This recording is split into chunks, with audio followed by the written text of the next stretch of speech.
திமுக என்ன குறைகள் இருக்கு பாட்டி? திமுக கட்சி வரக்கூடாது, எங்களுக்கு என்ன இதுவும் பண்ணலை. எங்களுக்கு வந்து அம்மா கட்சி வரணும், ஜெயலலிதா அம்மா கட்சி வரணும். எங்களுக்கு அதுதான் முக்கியம். எங்களுக்கு எந்த கட்சி வரணும்னு அவசியம் இல்லை.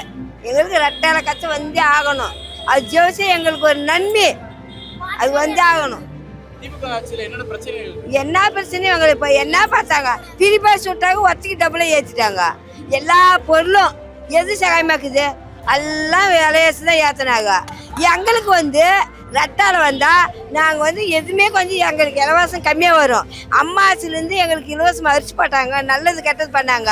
இந்த கட்சி வந்து நாட்டுக்கு பஸ் பிரி, பஸ்காரன் என்ன கேட்குறான், பிரியா பஸ் வந்து ஓசை வந்து ஏறுறியா, ஏன் நடந்து போய் அங்கே பஸ் ஏறக்கூடாதா அப்படின்னு கேட்குறான். அதுக்கெல்லாம் எங்களுக்கு ரெட்டால் கட்சி வரணும், நாங்கள் அதுக்கு தான் ஓட்டு போடுவோங்க. அந்த ரெட்டால் கட்சி தான் எங்களுக்கு வரும். நல்லாட்சினா எடப்பாடியார் தான். வாக்களிப்பீர் இரட்டை இலைக்கே.